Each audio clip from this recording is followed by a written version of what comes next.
एक हिंदू बच्चा जब पैदा होता है तो उसकी प्राथमिकता क्या होती है? उसका अपना वंश, अपने परिवार को आगे बढ़ाना, अपना जीवन और समाज सुधारना, अच्छे काम करना ताकि उसको मोक्ष मिले। लेकिन दूसरी तरफ एक अलग ही प्रोग्रामिंग चलती है।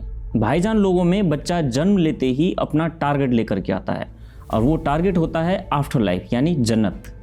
और इस जन्नत तक पहुंचने का सबसे आसान शॉर्टकट पता है क्या है? दावत। आज इसी दावत और इसके पीछे के हिडन एजेंडा पर हम बात करेंगे कि इस्लाम में एक दावत या इनविटेशन कैसे एक मुस्लिम के लिए क्रेडिट स्कोर का काम करता है। आप सबसे पहले चैनल को सब्सक्राइब कर लीजिए और बेल आइकन दबा लीजिए। कुछ दिन पहले आरफा खानम शेरवानी ने एक ट्वीट किया था। इस ट्वीट में उन्होंने कुछ भारी भरकम शब्दों का इस्तेमाल किया है। उस ट्वीट के इन 10 कीवर्ड्स पर आप ध्यान देंगे तो हमें कुछ टर्म्स मिलती हैं। Idea, love jihad, insult, Hindu woman, dignity and intelligence, choices, saviours, women's autonomy, propaganda and control. Arfa का कहना है कि लव जिहाद सिर्फ एक आइडिया है, हकीकत में ऐसा कुछ नहीं होता। लेकिन आरफा जैसों को आइडिया तो अपनी किताब से मिलता है असल। जहाँ महिलाओं के लिए क्या क्या लिखा हुआ है ये पूरी दुनिया जानती है। जो महिलाओं को बुर्के में रखते हैं, जो हलाला जैसी कुप्रथाओं को ढोते हैं, वो आज हिंदू महिलाओं की ऑटोनॉमी और चॉइस की बात कर रहे हैं। आरफा को लगता है कि लव जिहाद सिर्फ एक कल्पना है, एक आइडिया, एक थ्योरी है। हकीकत में ऐसा कुछ नहीं, क्योंकि उनके लिए तो वही सब सच है जो उनकी किताब में कहा गया है, जो उन्हें रटवाया जाता है, जो उन्हें समझाया जाता है।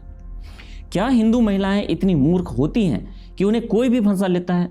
ये सवाल मेरा नहीं है, आरफा खानम शेरवानी का है। लेकिन इस सवाल के पीछे छिपा है एक गहरा डाइवर्जन और डिसेप्शन।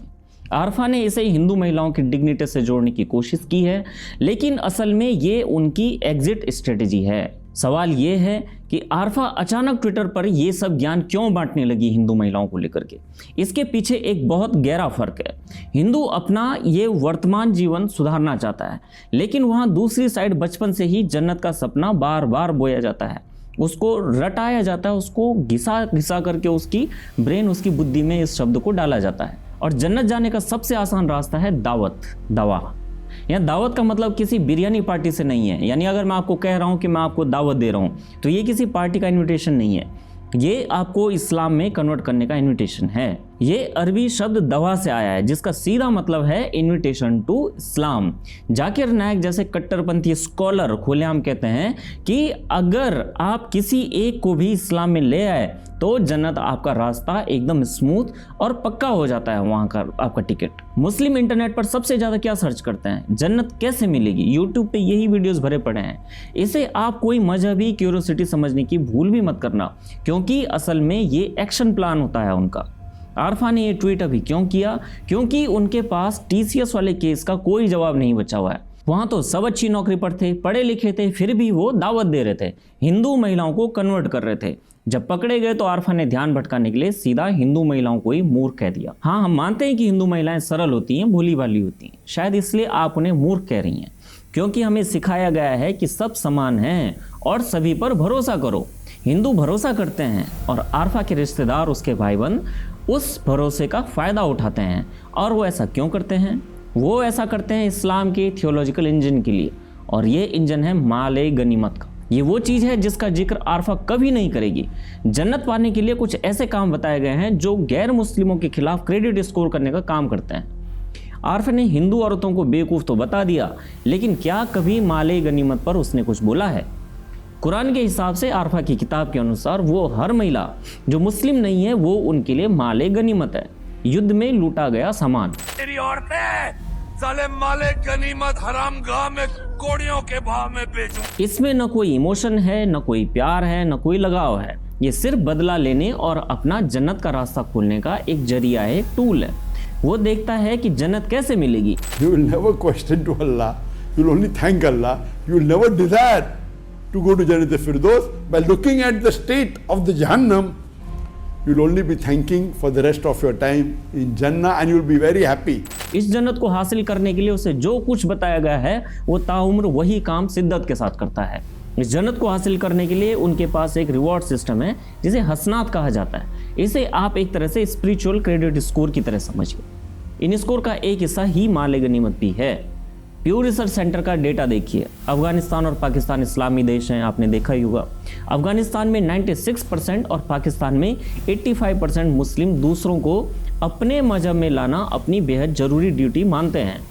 इनके पीछे एक पूरा इंसेंटिव सिस्टम काम करता है जो मुस्लिमों के क्रेडिट पॉइंट्स बढ़ाने के काम आता है। आरफा को ये समझने की ज़रूरत है कि हमारे यहाँ अर्धनारीश्वर की भी पूजा होती है, जहाँ स्त्री और पुरुष समान माने जाते हैं। हमारे संस्कार में कंट्रोल जैसा शब्द नहीं है, जैसा कि आरफा ने अपने ट्वीट में इस्तेमाल किया है। हम चाहते हैं कि हमारे परिवार खुशी से रहें, बेटियां भी विवाह के बाद जिसके साथ चाहें रहें, बस शर्त एक है कि वो माले गनीमत ना बने। ये जो लव के नाम पर धोखा देने का अंदाज है, इसका हर सिरा सीधा माले गनीमत से जुड़ता है। इस टर्मिनोलॉजी को कहने का, बार बार कहने का यही उद्देश्य भी है कि आप समझें इसको। यकीन ना हो तो इजराइल वाली वो फोटो देख लेना जहां एक यहूदी लड़की की बॉडी पर पैर रख करके उसे हमास का एक आतंकी लेकर के जा रहा था, वो भी माले गनीमती था। आज के समय दावत अब तलवार से नहीं, सॉफ्ट पावर से चलती है। जैसे डिजिटल आउटरीच, इंस्टाग्राम और टिकटॉक पर हिजाब को एक कूल लाइफस्टाइल की तरह पेश करना, गेमिफिकेशन के जरिए या डिस्कॉर्ड सर्वर और ऑनलाइन गेम्स के जरिए युवाओं को कुरान की आयतों की तरफ आकर्षित किया जाता है। कुछ मामलों में तो खिलाड़ियों को गेम में आगे बढ़ने के लिए कुरान की आयतों को पढ़ने के लिए मोटिवेट भी किया जाता है।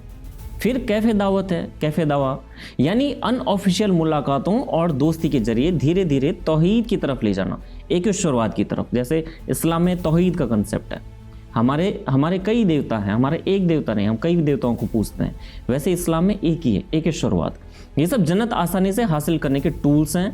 मुस्लिमों के पास यही हथियार हैं, इनके लिए ही गैर मुस्लिमों को ट्रैप किया जाता है। और आरफा खानम लॉजिक देती है कि क्या हिंदू लड़कियां कमजोर हैं। ये ठीक वैसा ही कुतर्क है जैसा कोई अपराधी कहे कि मैंने चोरी इसलिए की क्योंकि ताला कमजोर था।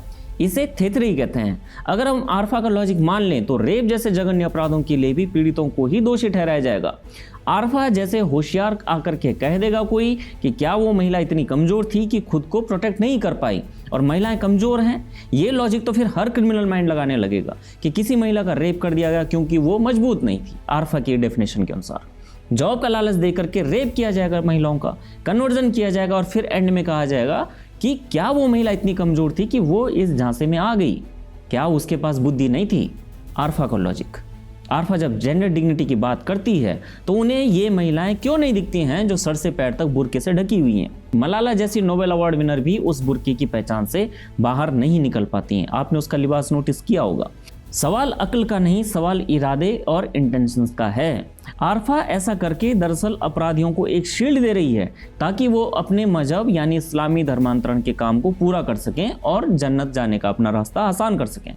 आरफा शील्ड दे रही हैं ग्रूमिंग गैंग्स के अपराधियों को, जो लव जिहाद का ही नया चेहरा है। ये अब ग्रामीण इलाकों तक सीमित नहीं रह गए, बल्कि शहरी एलिट्स को ये लोग निशाना बना रहे हैं। इसे अब सूटकेस या फ्रिज पैटर्न भी कहा जाने लगा है, तो इसके पीछे कोई वजह होगी। इतना कॉमन हो गया है ये, हर दूसरे दिन अखबार में खबरें। हिंदू लड़कियां मुस्लिम युवकों पर विश्वास करती हैं, उनकी बातों में आती हैं और आखिर में उनकी लाश और रेप की या इस्लामिक कन्वर्जन की खबरें अखबारों में नजर आती हैं। यहाँ पे मैं कुछ खौफनाक एग्जाम्पल देता हूँ, बहुत ज्यादा भी नहीं, लिस्ट तो बहुत लंबी है, मैं लेकिन 4 बताऊंगा। श्रद्धा वाकर 2022 दिल्ली में आफ्ताब पूनावाला ने 35 टुकड़े किए उसके। ये सिर्फ हत्या नहीं थी, ये पोजेशन, अधिकार जमाने की पराकाष्ठा थी, जिसे आरफा ने अपने ट्वीट में कंट्रोल नाम दिया है। निकिता तोमर 2020 सरेआम एक मुस्लिम ने उसको गोली मार दी थी क्योंकि उसने इस्लाम कबूल करने से मना कर दिया था। यहाँ दवा का फेल होना अपराधी को हिंसक बना देता है। महालक्ष्मी केस 2024 बेंगलुरु का वो मामला जहां फ्रिज में टुकड़े मिले। पैटर्न बिल्कुल वही, पहले ट्रस्ट, फिर कंट्रोल और फिर गेम ओवर। सीमा गौतम 2023 गर्भवती होने के बावजूद मोहम्मद नावेद ने उसको मार डाला था। ये मामले रैंडम नहीं है, इनके पीछे एक ही सोच है। अगर वो माले गनीमत या दवा का हिस्सा नहीं बन रही है तो उसका अस्तित्व ही खत्म कर दिया जाए। ऐसा करके जन्नत हासिल करने वाले क्रेडिट स्कोर बढ़ते हैं। जितने जिसके क्रेडिट स्कोर, उसे उतनी जल्दी और आसानी से जन्नत मिलेगी, वो हूरों के पास जाएगा। अब यहाँ एक सवाल उठता है कि क्या ये सिर्फ अलग अलग घटनाएं हैं या इसके पीछे कोई बड़ा पैटर्न है, और अगर ये पैटर्न है तो क्या सिर्फ भारत तक ही ये सीमित है। यहीं पर फ्रांस का उदाहरण बहुत महत्वपूर्ण हो जाता है।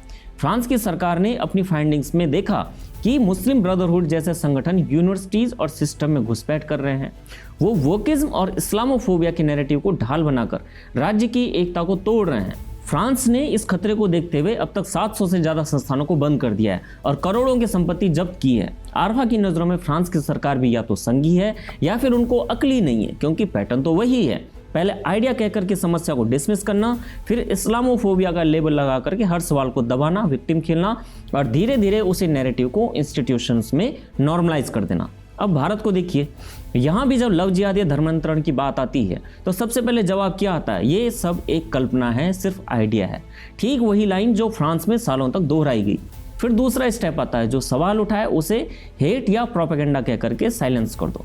और तीसरा स्टेप, जमीनी घटनाओं को आइसोलेटेड केस बता करके पैटर्न को ही डिनाई कर देना। यानी फर्क सिर्फ इतना है कि फ्रांस ने इस पैटर्न को देर से पहचाना और भारत अभी भी ये तय नहीं कर पा रहा है कि इसे समस्या माने या फिर आइडिया या कल्पना। भारत में भी यही प्रयोग भीम गठबंधन के नाम पर हो रहा है। यह सामाजिक मेल से अधिक एक चुनावी गणित जरूर है, जिसका अंतिम सिरा फिर उसी दबाव और डेमोग्राफिक बदलाव पर जाकर के टिकता है। अब बदलती हुई मॉडस ऑपरेंडी और इस्लामोफोबिया की रोने धोने की कहानी क्या है? इनका काम करने का तरीका बदल रहा है, लेकिन इनकी नीयत वही है। और जब कोई सच बोलता है तो ये इस्लामोफोबिया का कार्ड खेलते हैं। आरफा को लगता है कि मुस्लिम यहाँ विक्टिम हैं, तो उसके गुनाहगार वो मुस्लिम हैं जो आतंकी गतिविधियों में पकड़े जाते हैं।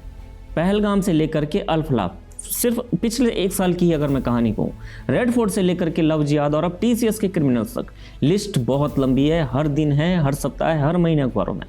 आरफा इतनी वीडियो बनाती है तो एक अपील क्यों नहीं करती अपने भाइयों से कि फिदाइन हमले, ये धोखेबाजी बंद कर दो, वरना दिल्ली में रहने वाली आप जैसी लिबरल महिलाओं को बड़ी दिक्कत होती है। आज की रिलीजियस डायनेमिक्स स्थिर नहीं है। ये हार्ड पावर यानी वॉर से सॉफ्ट पावर जैसे कि डेमोग्राफी, घुसपैठ और दावत की ओर शिफ्ट हो चुके हैं।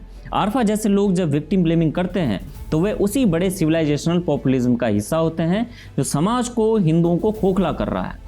तो इस पूरी कहानी से हमें क्या समझ आता है? यही कि ये सिर्फ इंटरफेथ रिलेशनशिप या पर्सनल चॉइस का मामला नहीं है जैसा कि इसे दिखाया जाता है, और ये सिर्फ क्राइम भी नहीं है जैसा कि इसे छोटा करके पेश किया जाता है। असल में ये पैटर्न है जहां विश्वास, ट्रस्ट को एंट्री पॉइंट बनाया जाता है, भावनाओं यानी इमोशंस को टूल बनाया जाता है, और आखिर में विक्टिम की हिंदू पहचान, उसकी आइडेंटिटी को टारगेट करके उसे ही खत्म कर दिया जाता है। मैं आशीष नौटियाल, आप देख रहे हैं ऑफ इंडिया। धन्यवाद।